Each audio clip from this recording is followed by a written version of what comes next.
Queridos, boa noite. É um privilégio poder estar conhecendo pessoalmente, né, a vida. Então a gente conhece de redes sociais, de muito ouvir falar e agora pessoalmente, né? Então, eu sou Deus Ames, juntamente com minha família, o pastor Ronde já apresentou, né, Débora. Débora é aqui da região, né, morou muitos anos aqui na região do Pará. Eu também queria apresentar minha sogra antes de qualquer coisa, né, tá ali. Ela que é a mulher muito importante, foi quem deu a minha filha, a minha esposa, né? Então, né? E o Ronilson ali também, eles são lá da Igreja Videira, e estão nos acompanhando hoje no dia, nesse dia tão precioso. E nós temos 3 filhos, o Davi Wilson, né? O Davi Wilson nasceu lá em Teresina, Piauí, e nós temos a Darla, que é a gatinha da casa, de 6 aninhos. Darla nasceu lá em Manaus, Manauara. E o Dan, que é o nosso cereja do bolo, tem 4 aninhos. O Dan, literalmente, ele é um índio mesmo, né? O pastor Ronde conviveu com ele lá. O Danzinho também nasceu em Manaus. Eu sou lá do Nordeste, sou maranhense de nascença, mas paraense e amazonense de coração, amém? Então, eu amo o Pará também, assim como o Amazonas. Queridos, e a gente desenvolve um trabalho há um tempo ali na região do Amazonas. E eu queria passar um vídeo rapidinho, Esse vídeo ele é autoexplicativo, e em 3 minutinhos e um pouquinho você vai entender o que nós fazemos ali no Amazonas.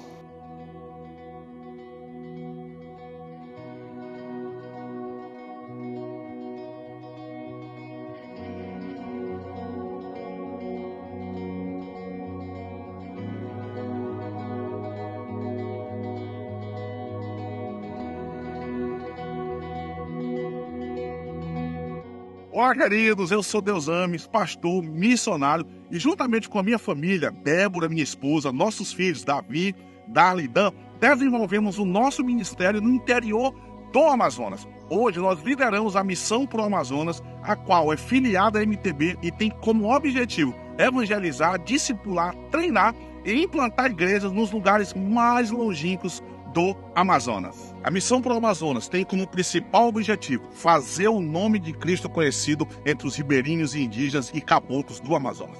E nós não temos medidos esforços para que isso aconteça. E o carro-chefe do nosso trabalho são as nossas viagens de evangelismo e discipulado, aonde nós nos direcionamos até as comunidades ribeirinhas, comunidades que muitas vezes estão a horas, a dias de barco, e chegando nessas comunidades, nós evangelizamos e discipulamos. Também é um tempo de ouvirmos as suas lutas e os seus desafios, e com o Evangelho de Jesus Cristo, nós ali levamos uma palavra de esperança. E nós temos colhido os testemunhos de pessoas que têm entregado a sua vida a Jesus, pessoas que têm reconhecido Jesus como seu Salvador através das viagens de evangelismo e discipulado. Depois de evangelizados e discipulados, eles são levados para um novo estágio dentro da missão. Eles vão para o nosso departamento de treinamento, nosso CTO, Centro de Treinamento de Obreiros, aonde eles recebem capacitação teológicas, cristocêntricas, pautadas na palavra de Deus, para que eles possam serem treinados e despertados, e assim comecem a evangelizar e pregar o evangelho para o seu próprio povo. A Missão Pro Amazonas também busca evangelizar jovens de uma forma muito prática. Nós temos hoje o nosso acampamento Acordes para a Vida, o qual acontece uma vez por ano e num período de 4 dias. Nós recebemos ribeirinhos e indígenas para passar um tempo ali ouvindo a palavra de Deus, vivendo um tempo de comunhão e vivendo experiências novas, conhecendo novos ribeirinhos de outras comunidades, novos indígenas de outras etnias. E graças a Deus nós temos escolhido testemunhos de jovens e adolescentes que reconheceram Jesus como seu Salvador através dos nossos acampamentos.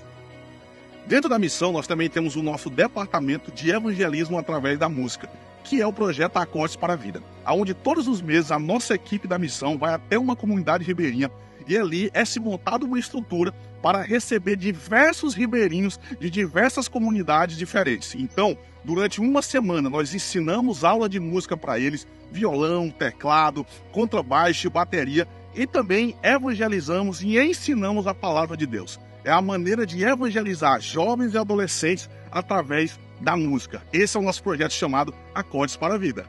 A Missão Pro Amazonas ainda desenvolve um projeto Amar, Assistência Médica aos Ribeirinhos, aonde nós levamos um grupo de profissionais da área da saúde, médicos, dentistas, fisioterapeutas, para um tempo de atendimento nas comunidades ribeirinhas. Comunidades que ficam a horas, a dias, comunidades em lugares aonde a assistência médica não chega. E a missão chega nessas comunidades com o evangelho e também com a assistência médica. Ao mesmo tempo que nós temos uma equipe para cuidar da parte da saúde, nós levamos uma equipe a qual vai visitar, vai evangelizar e vai falar de Jesus Cristo para cada uma das famílias que estarão ali recebendo atendimento. Então, ore por esses projetos. Esse é um resumo dos projetos que nós desenvolvemos ali no Amazonas. Inclusive saiu uma foto do pastor Rondi aí, né? Foi proposital essa foto aí no vídeo. Ele esteve conosco lá, Amanda, o Marley também já estiveram conosco lá. E o nosso objetivo ali no Amazonas, queridos, é simplesmente evangelizar, discipular, treinar e plantar igrejas ribeirinhas, igrejas saudáveis, igrejas que realmente vivem um evangelho verdadeiro, uma igreja pautada na palavra de Deus. Então, ore pela nossa missão, ore pelos missionários que trabalham ali. Nós temos uma equipe que trabalha juntamente conosco. Nós estamos encerrando o nosso período de divulgação. O Pará, se eu não erro as contas, é o nosso 17º estado que nós estamos passando, né? Então, igrejas talvez, a gente deve estar passando aí pelas 80 ou 90 igrejas, mais ou menos, nesses 3 meses que nós estamos viajando. E eu queria compartilhar com vocês uma bênção. Um dos objetivos que nós tivemos, quando nós saímos de divulgação, nós tínhamos um desafio de levantarmos um valor para uma nova embarcação. É uma embarcação que vai facilitar muito para que a gente possa chegar nas comunidades ribeirinhas. E quando foi dia 12 de dezembro do mês passado, nós conseguimos atingir o alvo de R$100 mil para a compra dessa embarcação. Então hoje, graças a Deus, um dos objetivos foi esse, e ele foi alcançado. E isso não é para nossa glória, mas é Deus mais uma vez mostrando que é Ele que faz. Eu lembro que em julho eu comprei esse barco na Palavra, lá no Amazonas. Eu acho que eu até compartilhei com o Rony, se eu não me engano, né? Falei, Rony, a gente comprou um barco na Palavra, né? Por quê? Porque nós confiamos que é Deus que levanta todas as coisas, amém? E eu me recordo que quando eu cheguei no Amazonas com Débora, há muito tempo atrás, nós conhecemos Dona Maria. Dona Maria era uma senhorazinha de mais ou menos uns 60 anos de idade. E quando nós chegamos na comunidade, nós paramos o nosso barco, como é de comum. Eu vou até o presidente da comunidade, falo com ele. No momento que ele dá a permissão, nós subimos na comunidade para evangelizar, conversar e ter aquele tempo com os comunitários. Dona Maria era uma senhora que, quando ela olhou a Bíblia que Débora carregava, ela fez um pedido para Débora. Ela falou assim, olha, você poderia ler esse livro para mim? E Débora começou a ler a Bíblia para Dona Maria. E as horas se passavam, e quando Débora cansava de ler, Dona Maria batia no ombro dela e falava, olha, não para não. Eu passei tantos anos da minha vida esperando alguém para poder ler essa palavra para mim. E Débora ali passou horas e horas ali, com a luz de uma lamparinazinha ali, lendo a palavra de Deus para Dona Maria. E, queridos, graças a Deus, a Dona Maria hoje é uma serva do Senhor. A sua casa serve ao Senhor, e nessa comunidade tem uma igreja ribeirinha plantada ali, aonde neste momento tem crianças, jovens, adultos, idosos, adorando ao Senhor e louvando o nome do Senhor. E porque nós, como igreja, nós temos que entender que o propósito de Deus é que o seu nome seja conhecido em todos os lugares. Eu falo para as pessoas com toda a autoridade, queridos, eu não tenho dúvida que o Evangelho de Jesus Cristo, ele será pregado em todo o mundo e testemunhado a todas as nações, porque Mateus 24:14 já confirma isso. Mas uma coisa eu tenho certeza, esse Evangelho de Jesus Cristo será pregado em todo o mundo através da igreja de Jesus Cristo. A igreja do Senhor, ela é a única instituição habilitada, credenciada, capacitada a compartilhar as boas novas do Evangelho da graça de Deus. O Evangelho será conhecido em todos os lugares através da igreja do nosso Senhor e Salvador Jesus Cristo. E nós, como igreja do Senhor, quando nós olhamos a sua palavra, a grande comissão está muito clara nos 4 evangelhos. A grande comissão está muito clara em Atos 1, versículo 8, quando nós temos ali uma promessa que nós receberíamos poder, o dunamis de Deus, um poder que gera força, autoridade, capacidade, inteligência, para que nós pudéssemos testemunhar do evangelho da graça de Deus em Jerusalém, Judéia, Samaria e até os confins da terra. E no mesmo livro de Atos, no capítulo 2, nós temos ali essa promessa se cumprindo, o Espírito Santo descendo sobre a igreja, e a partir dali nós temos uma igreja, nós temos ali discípulos ali, cheios do Espírito Santo, testemunhando da graça de Jesus Cristo, e o evangelho não parava de crescer. E nós, como igreja de Jesus Cristo, nós já recebemos do Senhor uma autoridade para pregarmos o evangelho da graça de Deus em todos os lugares. E nós já sabemos que a responsabilidade é nossa, nós já sabemos que a grande comissão ela foi dada para a igreja, nós já sabemos que o poder ele já foi imputado em nós já sabemos que nós somos chamados a testemunhar, nós já sabemos que todo aquele que um dia foi chamado à salvação, também é chamado à proclamação. Meu irmão, em nome de Jesus, se um dia você já teve um encontro com o Senhor, automaticamente agora você também foi chamado a compartilhar como é gostoso ter esse relacionamento com Deus. A igreja já sabe disso. Nós já sabemos que nós somos a única instituição credenciada a fazer isso. Nós já sabemos que nós, como igreja de Jesus Cristo, faremos o nome de Cristo conhecido. Só que quando nós falamos de missões, quando nós falamos de grande comissão, quando nós falamos de Missio Dei, nós temos que entender que se existe um padrão a ser seguido. Uma igreja que quer ser missionária, uma igreja que quer se envolver com missões, uma igreja que quer fazer a diferença, não só no contexto transcultural, mas no contexto local, no contexto urbano. Quando essa igreja toma essa decisão de se tornar uma igreja missionária, essa igreja ela deve observar um padrão, um modelo. E quando nós falamos de modelo, quando nós falamos de padrão de pregação do evangelho, nós temos um modelo que se chama Jesus Cristo. O maior de todos os missionários, aquele que pregou o evangelho de uma forma muito linda e preciosa, aquele que é o dono da missão, aquele que cumpriu a missão com toda a autoridade, aquele que realmente é o Cristo, como nós lemos agora há pouco.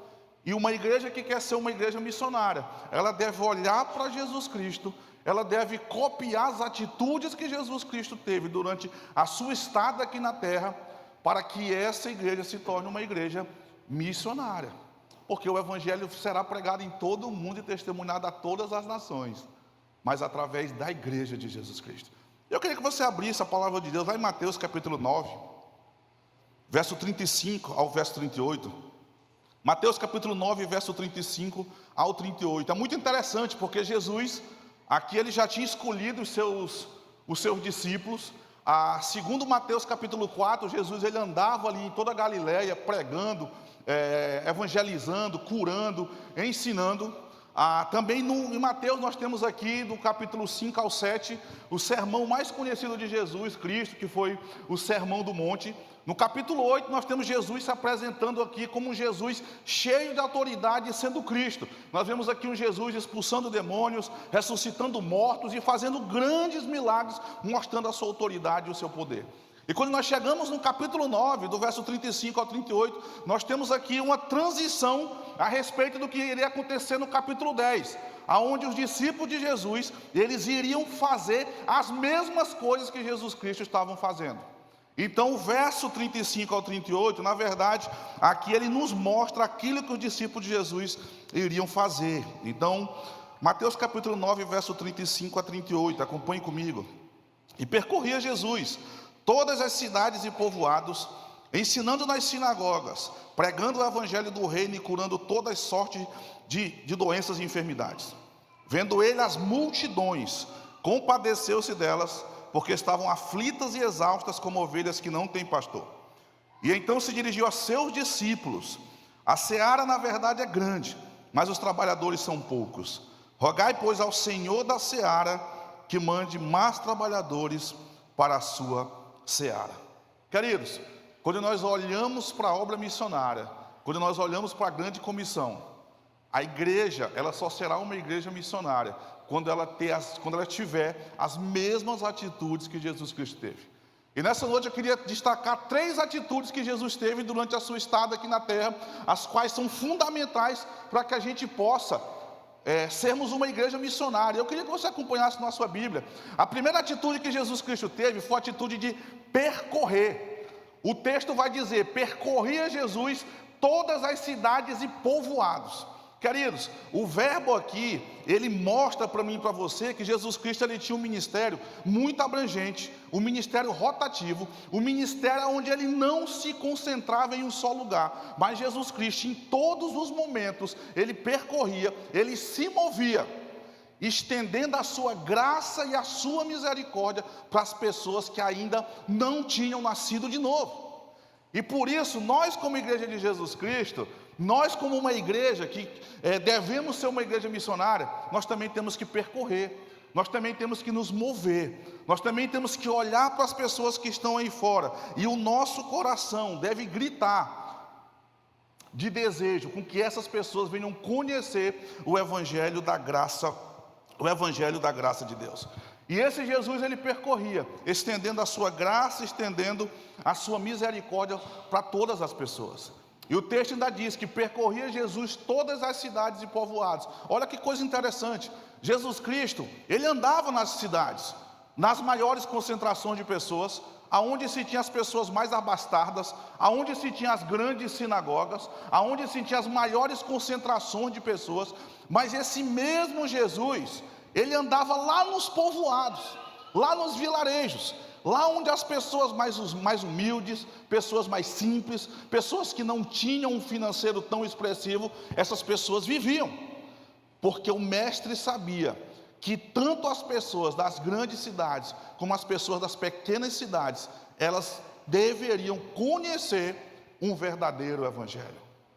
E por isso, queridos, a primeira atitude que Jesus Cristo teve, como o maior de todos os missionários, sendo aquele que era o dono da missão, foi percorrer, levando a sua mensagem às pessoas que estavam perdidas, levando uma mensagem de salvação às pessoas que não conheciam um verdadeiro evangelho. Eu lembro que ano passado, nós descobrimos uma região chamada Guajará. E essa região é uma região muito longínqua no interior do Amazonas. E alguém chegou para mim e falou: pastor Deusames, existe uma região chamada Guajará. E essa região, as pessoas vivem de uma forma desumana nessa região. Essa região são muitos problemas com alcoolismo, problemas com drogas, problemas com incesto, problemas com prostituição infantil, e muitas coisas. Queridos, e eu reuni a nossa equipe, eu falei: olha, nós precisamos chegar no Guajará. Eu lembro que algumas pessoas da equipe falaram: olha, o Guajará é muito longe, é muito complicado para chegar lá, eu não sei nem se dá para chegar lá. E eu falei: gente, se o nosso exemplo de missionário percorreu todos os lugares, evangelizando, discipulando, treinando, nós como instituição, nós também devemos ter as mesmas atitudes de Jesus. E nós criamos a Expedição Guajará. Irmãos, navegamos 37 horas, obrigado querido, navegamos 37 horas de barco, até chegarmos num lugar chamado Boca do Cão. O nome é esse mesmo, Boca do Cão. Irmãos, e lá a entrada é do cão mesmo, que é difícil de passar lá. É um lugarzinho estreito, aonde nós pegamos o barco grande, deixamos o barco aqui de lado e mudamos para canoas de madeira. E voltamos lá para o passado, vamos para o remo. E depois aí de 2, 3 horas, nós conseguimos chegar dentro do lago do Guajará. E quando nós chegamos naquela comunidade, queridos, as pessoas viviam de uma forma desumana. Nós nos deparamos com casos dentro daquela comunidade que era assustador para aquele contexto. E nós começamos a evangelizar o Guajará. Nós fizemos uma primeira visita, fizemos uma segunda, fizemos uma terceira. Em uma delas levamos o barco dos médicos, e por jesuicidência, Marley e Amanda estavam nessa viagem conosco. O Marley foi um dos médicos que atendeu a comunidade do Guajará, e a Amanda uma das dentistas, e cuidamos daquela comunidade. Depois retornamos mais uma vez naquela comunidade, e uma das nossas visitas naquela comunidade, Nós estamos falando sobre o céu, falando sobre arrependimento, falando sobre nova vida em Cristo Jesus, falando sobre uma nova maneira de viver. E a metade da comunidade se levantou e se colocou de joelho e falou: nós queremos morar nesse céu que vocês estão falando. A comunidade do Guajará hoje é uma comunidade onde tem cristãos, onde tem homens e mulheres ali que nasceram de novo. E uma das 5 igrejas que nós estamos construindo esse ano, igrejas estruturais, é na comunidade do Guajará. Aí você pode perguntar assim: é porque o missionário é bom? Não, não é porque o missionário é bom, irmãos. Sabe por quê? Quem continua mudando a vida e a história das pessoas é o Evangelho de Jesus Cristo. E é por isso que nós temos que nos mover, percorrer, andar, nos mover. Porque as pessoas que estão vivendo aí fora, as pessoas precisam conhecer desse Evangelho. Porque só conhecendo desse Evangelho, as pessoas irão começar a viver de uma forma diferente. Hoje você vai no Guajará, é uma comunidade totalmente diferente. Não só no lado religioso, mas no lado também estrutural. Você chega hoje, você tem uma comunidade limpa, um centro social arrumado. Você vê toda uma mudança de vida nas pessoas. Você não vê mais uma comunidade com problema com alcoolismo, com problemas com droga, com problemas com prostituição. Por quê? Porque o Evangelho é ele que continua mudando a vida das pessoas. Eu creio plenamente, irmãos, que todas as comunidades ribeirinhas do Amazonas, elas irão conhecer do Evangelho, através da igreja de Jesus Cristo. Através da igreja. Através da igreja. Por isso que nós como igreja devemos percorrer, levando esse Evangelho de uma forma intencional às pessoas que ainda não conhecem, levando a sua mensagem de salvação. Esse é o nosso desafio como igreja de Jesus Cristo. E Jesus, ele andava, queridos, ele não levava ali um ensino legalista, igual os líderes religiosos daquela época, mas ele levava uma palavra que trazia uma nova vida, trazia uma nova maneira de viver, trazia uma nova maneira de se comportar, e um ensino onde ele fazia questão de falar: olha, vem, prova de mim, que o meu jugo é suave e o meu fardo é leve. Começa a participar do que eu participo, começa a viver da maneira que eu vivo, começa a fazer as coisas que eu faço, que automaticamente vocês terão uma vida totalmente diferente. Por isso, irmãos, o ID de Jesus Cristo, ele já está escancarado na palavra de Deus. Marcos 16:15 é muito claro. Mateus 28 é muito claro. Nós como igreja do Senhor, nós já sabemos, queridos. Então nós devemos ultrapassar as nossas fronteiras e levarmos o Evangelho de Jesus Cristo às pessoas que estão aí fora. Por isso a igreja do Senhor, ela deve fazer missões, ela deve cumprir a grande comissão de Jesus Cristo, levando esse Evangelho em todos os lugares. É por isso, querido, que nós devemos plantar a igreja de uma forma local, de uma forma regional, nacional, de uma forma mundial. É por isso que nós devemos plantar a igreja no contexto ribeirinho, no contexto indígena, no contexto dos ciganos, no contexto urbano de Belém.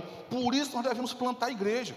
Porque a única instituição que pode evangelizar, discipular, treinar e plantar igrejas é a própria igreja. E para isso acontecer, nós precisamos nos mover. E esse Jesus Cristo, você pode acompanhar aí comigo, que ele percorria todas as cidades, ensinando nas sinagogas, pregando o Evangelho do Reino e curando toda sorte de doenças e enfermidades. É muito interessante, porque nós temos aqui um resumo de como Jesus fazia o seu ministério, e um resumo de como a igreja fazia o seu ministério. O texto diz aqui, você pode acompanhar, que ele ensinava nas sinagogas. Querido, Jesus ensinava, sabe por quê?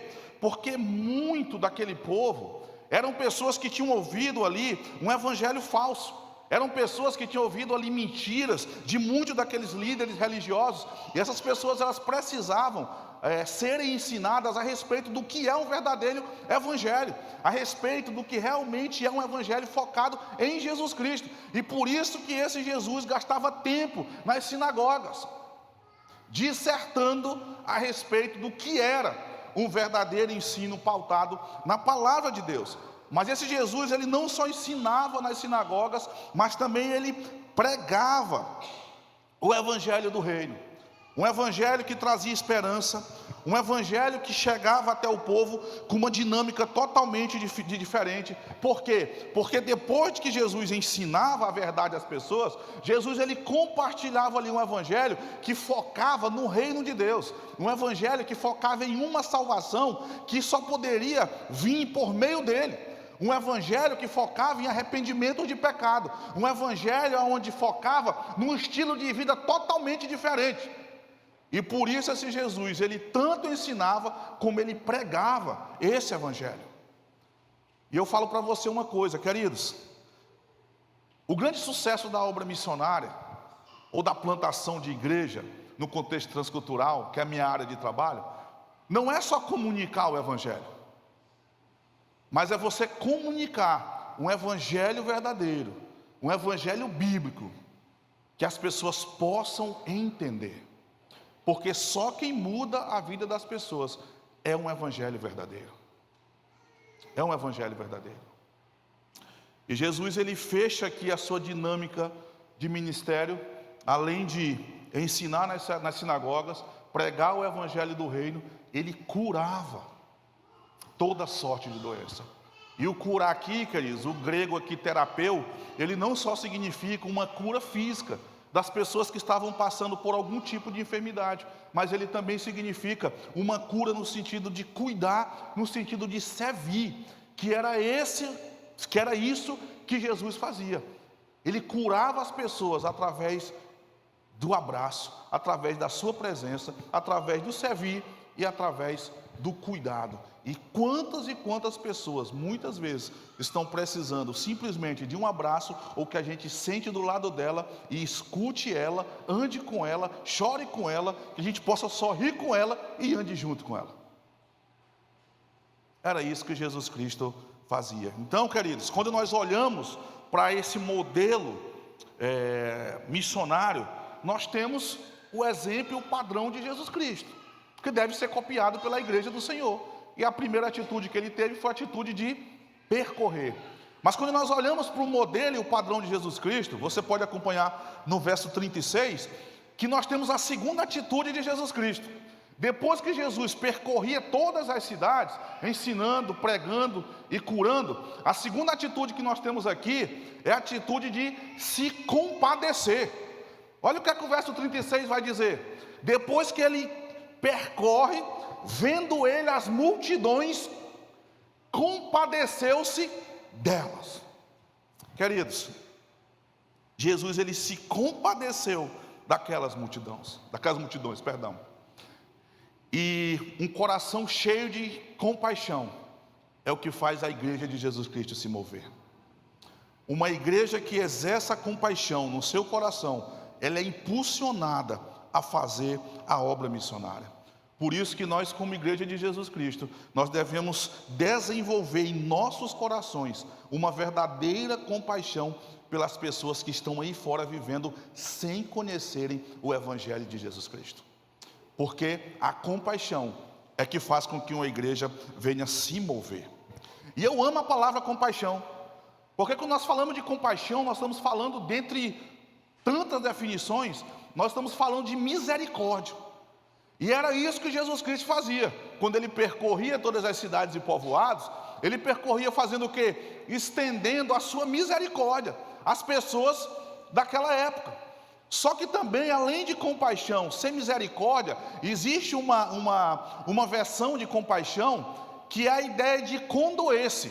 É você sentir a mesma dor que a outra pessoa está sentindo. E quando Jesus ele olha para aquela multidão, ele se compadece dela. E ela se compadece com o porquê? O texto vai dizer, no verso 36, ele vai dizer, vendo ele as multidões, compadeceu-se delas, porque elas estavam aflitas. Queridos, é muito interessante, porque quando Jesus ele olha para aquela multidão, ele olha para as pessoas aflitas. Aflitas aqui dá uma ideia de um ferimento mortal. Pessoas que viviam longe de Jesus Cristo, pessoas que viviam longe do Evangelho, pessoas que ainda não tinham nascido de novo, mas pessoas que viviam sem esperança, sem expectativa de vida, pessoas que realmente viviam desistindo da sua caminhada. Era essa multidão que andava ou corria atrás do mestre, esperando uma palavra, esperando um milagre, esperando ali um direcionamento do mestre. Era esse público que corria atrás de Jesus. E quando ele olha para aquela multidão aflita, ele se compadece. Não só porque elas estavam aflitas, mas você pode ver no texto aí, que além de aflitas, elas estavam exaustas, elas estavam cansadas. Por quê? O verso 36 diz para mim e para você: porque elas estavam como ovelhas que não tem pastor. Essas pessoas viviam, como a gente fala lá no Nordeste, ao alento. Essas pessoas viviam sem ninguém para cuidar, sem ninguém para amar, sem ninguém para curar, sem ninguém para andar junto, sem ninguém para aconselhar, sem ninguém para direcionar. Era assim que essas pessoas viviam, à deriva. E o grande problema aqui, queridos, os líderes judaicos daquela época, eles eram os responsáveis por cuidar dessas pessoas. E esse cuidado era um cuidado negligenciado. O problema dessas pessoas também estarem jogadas não era a igreja, porque naquela época nós tínhamos as chamadas igrejas, sinagogas, que você não poderia contar. Só em Jerusalém nós tínhamos mais de 400 sinagogas. E mesmo assim essas pessoas viviam à deriva. Essas pessoas viviam um total abandono, um total desespero e uma total opressão. Pessoas andando realmente como um rebanho, entregues a si mesmo. Então, queridos, quando Jesus ele olha para essas ovelhas perdidas, para essas ovelhas que estavam ali vivendo sem expectativa nenhuma de vida, Jesus ele se compadece daquelas pessoas. Ele tem compaixão daquelas pessoas. Queridos, e uma igreja ela só irá se mover, ela só irá percorrer, ela só irá sair ou irá romper as suas barreiras, se essa igreja for uma igreja que exercitar ou que exercita a compaixão no seu coração. Eu lembro que certa vez nós chegamos numa comunidade chamada Miriti, e nós passamos o dia evangelizando nessa comunidade, eu e Débora, e no final do dia chegou uma senhora, mais ou menos uns 60 anos, e ela chegou assim: pastor, eu gostei tanto do senhor, que eu queria dar minha neta para você passar a noite com ela. E você pode ficar à vontade, você pode fazer o que você com ela. A neta dela tinha 11 anos de idade. E lá vai eu e Débora desconstruir uma mentalidade totalmente diabólica. E o mais difícil de entender é que ela olha para mim e fala: está vendo aqueles barcos lá? Todos aqueles barcos, elas vão para lá e elas voltam com um pacote de café, com um pacote de açúcar, com um pacote de arroz. É isso mesmo, irmãos. A realidade que eu trabalho hoje com Débora, há 12 anos, é uma realidade onde crianças de 5, 4, 6 anos, elas são trocadas por um pacote de café. Essa é a realidade que nós vivemos hoje no Amazonas. Irmãos, não tem como olhar para uma realidade dessa e não sentir nada. E não sentir nada. E não se compadecer. E não entender que é só o Evangelho que pode mudar essa realidade. É só o Evangelho. Por isso, igreja de Jesus Cristo, a igreja ela deve se compadecer das pessoas que estão aí fora vivendo sem conhecer o Evangelho da graça de Jesus Cristo. Queridos, e quando nós nos deparamos com realidades como essa, depois que nós evangelizamos essas comunidades, discipulamos as pessoas, treinamos, construímos a igreja estrutura ou estrutural, e quando nós chegamos nessas comunidades, que nós olhamos para aquelas comunidades, pessoas ali cultuando ao Senhor, prestando culto ao Senhor, com suas vidas mudadas e transformadas, queridos, não tem coisa mais preciosa do que isso. Aquelas crianças que eram trocadas por um pacote de café, não são mais trocadas. Hoje elas conhecem o Evangelho, hoje elas são cuidadas, são amadas, são tratadas com carinho, são tratadas com afeto. Mas essa é a nossa realidade. O pastor Ronde, quando esteve lá no Amazonas, ele teve a oportunidade de ir numa comunidade chamada Cabeça do Carneiro. Cabeça do Carneiro, quando nós chegamos lá 6 anos atrás, irmão, não tinha nada naquela comunidade, só pessoas descrentes. Tudo que você imaginar naquela comunidade acontecia. Irmão, 6 anos depois, essa comunidade é uma comunidade onde praticamente 99,9% dela são cristãos. Tem uma igreja fundada naquela comunidade, tem uma base missionária sendo construída naquela comunidade, e tem um seminário teológico acontecendo naquela comunidade, onde o pastor teve a oportunidade de dar aula. E essa realidade, ela é mudada, não é porque o missionário é bom, ela é mudada porque é o evangelho que muda a vida das pessoas. É esse evangelho. E por isso que a igreja deve percorrer e se compadecer, entender que essas pessoas que estão vivendo aí aflitas e exaustas, longe do Senhor, necessitando nascer de novo, essas pessoas precisam conhecer do evangelho de Jesus Cristo. Porque a partir do momento que elas conhecerem do evangelho, automaticamente, irmãos, o Senhor vai fazer a sua mudança. O Senhor vai mudar os seus corações, o Senhor vai mudar as suas vidas, o Senhor vai mudar as suas realidades. A mesma coisa que Deus um dia fez na minha vida, Ele vai fazer na vida dessas pessoas, assim como fez na sua também. E por isso nós precisamos levar o evangelho. E nós temos que nos compadecer como igreja. E por isso, irmãos, eu tenho um desafio para você. Para você. Seja sensível. Sinta alguma coisa no seu coração. Porque o sentimento, a compaixão, ela vai fazer com que você se mova. Você se mova. Por isso, irmãos, a igreja do Senhor, ela tem que ter muito cuidado com uma coisa chamada comum e normal. Nós não podemos olhar, queridos, para essa realidade aí fora, de pessoas vivendo sem esperança, como se fosse algo normal. Pode ser comum, queridos, mas normal não é.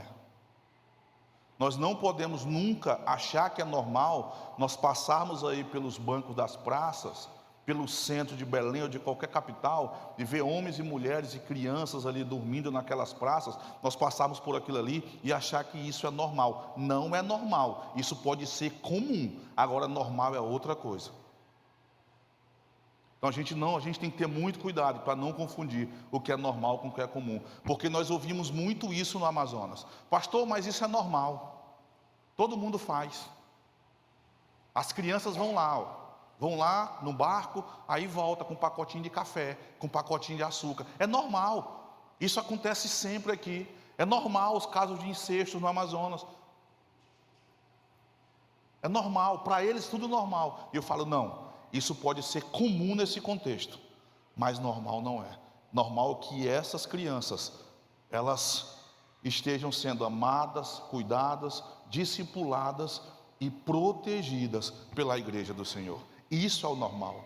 Queridos, eu falo para você uma coisa, a realidade do mundo que nós vivemos hoje, essa realidade de pessoas exaustas e aflitas, que estão vivendo aí fora sem Jesus Cristo, irmãos, não é o governo que vai mudar, irmãos, não é o Estado que vai mudar. Quem muda essa realidade é o Evangelho de Jesus Cristo. É o Evangelho de Jesus Cristo. Não é o governo que vai mudar. Irmãos, aonde essa palavra chega, automaticamente a mudança acontece. E por isso, seja sensível, meu querido, sinta alguma coisa, porque quando você sentir, automaticamente, você começar a deixar o egoísmo de lado, e irá começar a pensar mais no bem-estar daquelas pessoas que estão vivendo aí fora sem Jesus Cristo. E depois que Jesus Cristo ele percorre, depois que ele se compadece daquelas pessoas, Jesus Cristo ele tem a sua última atitude. Mas é interessante, porque Jesus, aqui durante as suas caminhadas, ele consegue enxergar muitas coisas. E uma delas é a situação das pessoas, aquele cenário difícil, aquele cenário complicado. Porque quanto mais você anda, quanto mais você se move, mais você vê a realidade, a necessidade que está aí fora. Por isso que nós temos que nos mover, porque quem não se move não vê o que está aí fora. E Jesus, quando ele olha para todo aquele cenário, e eu quero que você imagine o cenário que nós vivemos hoje, no mundo, o mundo sem Cristo. Jesus, ele promove a solução para a obra missionária, ou a solução para a situação preocupante naquela época, da maneira que aquelas pessoas estavam vivendo. E ele tem a sua última atitude, queridos. E a sua atitude é de socorrer. Acompanhe comigo no verso 37, o que é que vai dizer? O verso 37 diz que depois que Jesus, ele vê aquela situação toda, ele olha para a situação daquela multidão, desde lá do capítulo 4, onde ele já começava a pregar, curar, ensinar, Jesus, ele procura promover um socorro à obra missionária. E o texto começa dizendo assim, o verso 37, então se dirigiu aos seus discípulos. Queridos, Jesus, ele não se dirigiu a qualquer pessoa. Jesus, ele não se dirigiu aos líderes fariseus daquela época. Jesus, ele se dirigiu aos seus discípulos, ao seu povo, à sua igreja. Ele se dirige a essa igreja. Por quê? Porque a grande comissão, a responsabilidade de fazê-lo conhecido, está sobre a igreja. Então, quando ele olha para todo aquele cenário hoje, ele diz, e ele olha e se dirige aos seus discípulos, ao seu povo. A mesma coisa, queridos, quando nós olhamos para todo cenário aí fora, queridos, nós nos dirigimos à igreja de Jesus Cristo, ao povo de Deus, aos discípulos de Deus. E ele se dirige a esses discípulos, e ele chama a atenção sobre duas verdades muito interessantes. A primeira delas, você pode acompanhar no verso 37. Depois que ele se dirige aos seus discípulos, ele diz, olha, na verdade, a seara é grande. Ele começa a mostrar ali para os seus discípulos o tamanho da seara, o tamanho da necessidade da seara, o tamanho da necessidade geográfica, irmãos. E a seara é muito grande, irmãos. A colheita é muito grande. Hoje no Amazonas nós temos 10.000 comunidades ribeirinhas que nunca ouviram falar do Evangelho de Jesus Cristo. Comunidades ribeirinhas que nunca receberam um missionário, um pastor ou qualquer envolvimento da igreja local. 10.000 comunidades ribeirinhas vivendo dentro do Amazonas hoje. Nós estamos falando de milhares e milhares e milhares de pessoas. O Amazonas hoje, pelo IBGE, possui 37.000 comunidades ribeirinhas. E milhares e milhares e milhares dessas comunidades receberam um evangelho, muitas vezes jogado de qualquer jeito. Queridos, nós ainda temos hoje 117 etnias indígenas que precisam ouvir do evangelho de Jesus Cristo. A maior quantidade de povos não alcançados do Brasil estão dentro do Amazonas. Por quê? Porque os dois segmentos menos evangelizados do Brasil, indígenas e ribeirinhos, a maior quantidade deles vivem dentro do estado do Amazonas. Dos 6.000 assentamentos sertanejos que nós temos no Brasil hoje, apenas aí uns 10% deles se tem algum tipo de contato com o evangelho. Nós ainda temos hoje 2.500 comunidades de ciganos que precisam ouvirem do evangelho de Jesus Cristo. Nós temos no Brasil hoje 9 milhões de surdos, aonde só 1% desses surdos se declaram cristãos. Nós temos hoje no Brasil 100 nacionalidades de imigrantes vivendo dentro do nosso Brasil. Detalhe, 70% dessas nacionalidades são de países onde tem um índice de 3% só de cristãos. Essas pessoas que precisam ouvir do evangelho aqui dentro do Brasil, elas são de países aonde provavelmente eu e você nunca conseguiremos entrar para pregar o evangelho, porque são países extremamente fechados. A seara é grande, queridos. A seara é grande. Mas depois que Jesus ele fala do tamanho da seara, ele faz a sua segunda observação, ou ele fala aqui a sua segunda verdade. Ele fala, olha, a seara é grande. E além da seara ser grande, além da necessidade ser grande, além do campo ser grande, ele vai falar, os trabalhadores são poucos. Nós temos poucos trabalhadores. E isso é uma realidade, irmãos. Irmãos, nós temos 12 anos de Amazonas, fixos, fora viagens missionárias antes de casarmos. Queridos, a obra missionária no Amazonas, ela vive um dilema, porque a grande maioria de missionários que se evadiram do Amazonas nos últimos 10 anos é bem maior do que as que chegaram. Hoje no Amazonas nós temos a Aliança Pró-Ribeirinha. A Aliança Pró-Ribeirinha é um movimento criado por Ronaldo Lindório e Márcio Garcia em 2013. E a Aliança Pró-Ribeirinha, ela mapeia todo o movimento missionário dentro do estado do Amazonas. Nós somos 6 líderes da aliança. Hoje eu faço parte da liderança, o pastor Marcelo faz parte e mais um grupo lá. E uma das conclusões que nós chegamos foi: nós temos poucos missionários para a quantidade de comunidades ribeirinhas, para a quantidade de indígenas. Nós temos poucos missionários. É essa que é a realidade. E muitas vezes nós estamos tendo muitos missionários de curto prazo, e nós temos que orar para que Deus também levante missionários também de longo prazo. Porque trabalho de plantação de igrejas ou de tradução de Bíblias requer missionários de longo prazo. Então, os trabalhadores são poucos. E mesmo assim a seara continua sendo grande. Irmãos, e uma coisa que eu queria chamar a sua atenção aqui, que além da seara ser grande, os trabalhadores são poucos. Sabe uma coisa interessante? Eu conversei isso com o pastor Ronde esses dias, irmãos. A palavra que aparece aqui, que os trabalhadores são poucos. E nós temos que entender uma diferença muito grande hoje que se existe entre trabalhador e voluntário. Irmãos, no reino de Deus, Deus ele não conta com voluntários, ele conta com trabalhadores. Deus ele não está procurando voluntários para a sua obra, ele está procurando trabalhadores, homens e mulheres de Deus, que estão dispostos a gastar tempo, recursos, suas orações, suas forças em prol do reino de Deus. Porque o voluntário, muitas vezes ele faz conforme a sua vontade, conforme o seu tempo, conforme o seu humor e quando der para ele fazer. Alguém que realmente é um trabalhador dentro do reino de Deus, irmãos, independente do que aconteça, ele vai se esmerar, ele vai dar suor para que o trabalho ele venha acontecer. Resumindo, nós temos voluntários que devem ter uma mente de trabalhadores no reino de Deus. Porque quem faz o reino de Deus andar, girar, são trabalhadores. E Jesus ele continua dizendo: os trabalhadores são poucos. Então, queridos, ele promove o socorro para a obra missionária. Ele promove o socorro. Ele promove a solução para a obra missionária.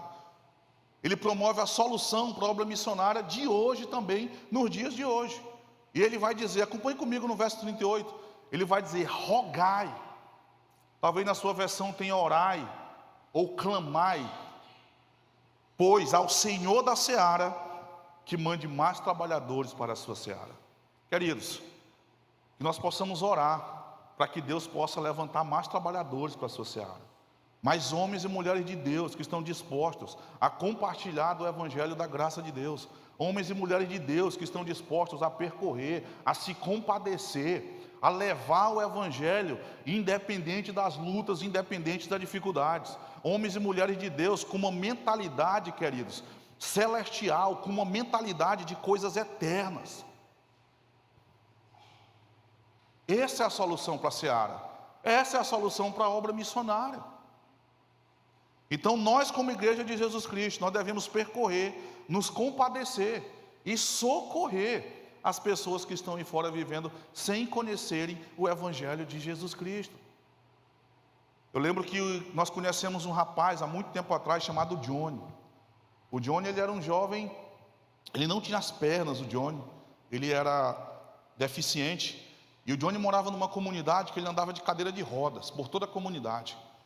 E 5 horas da tarde, o Johnny, ele sentava na porta da casa dele e ele começava a olhar todas as crianças, jovens, idosos, indo jogar futebol na comunidade. E o Johnny ficava naquele cantinho ali, jogado, triste. E um dia nós começamos um projeto de música lá no interior da Amazônia. E o Johnny foi nosso aluno. E parecia um projeto meio louco no início, de música, lá no meio do mato, mas deu certo o projeto. E o Johnny foi nosso aluno. E o Johnny começou a frequentar a nossa escola de música. E o Johnny entendeu o evangelho. E o Johnny se tornou ali um dos melhores alunos na parte de violão. E um dia nós fizemos um concerto musical. Nós convidamos as outras comunidades, convidamos os pais dos alunos, preparamos ali uma coisa bonitinha, botamos vários violões, cadeira, aquela coisa toda bonitinha. E nós fizemos uma apresentação muito legal. E no final da apresentação, o Johnny chamou Débora atrás da igreja e ele falou assim: missionária, eu queria dizer para você que eu não tinha razão mais para viver, que eu já tinha cansado, que eu já tinha desistido da vida, mas depois que eu comecei a estudar violão, que eu conheci o Evangelho de Jesus Cristo, eu encontrei uma nova razão para viver. Queridos, casos assim como o do Johnny, nós temos milhares e milhares ainda dentro do Brasil e dentro do Amazonas. Por isso, esse Evangelho será pregado em todo o mundo e testemunhado a todas as nações, através da igreja do Senhor Jesus Cristo. Somos nós, queridos, somos nós. A grande comissão é para a igreja de Jesus Cristo. E eu queria concluir lembrando a igreja de 3 coisas, queridos. A grande comissão, o dever de pregar o Evangelho, ela é uma ordem imperativa. Ela foi dada pelo próprio Jesus Cristo. E Marcos 16:15 prova isso para mim e para você. A grande comissão, ela é uma ordem intransferível. Não tem como a igreja transferir essa responsabilidade para outra instituição, porque Atos 1:8 foi dado para a igreja, e Atos 2, o Espírito Santo desceu sobre a igreja. Então ela não é transferível. E terceiro, queridos, a grande comissão, ela é uma ordem impostergável. Não é para amanhã, queridos, é para hoje. As pessoas estão aí fora, vivendo de uma maneira aflita e exaustas, necessitando conhecerem do Evangelho da graça de Deus. Amém? Que Deus possa abençoar cada um dos irmãos.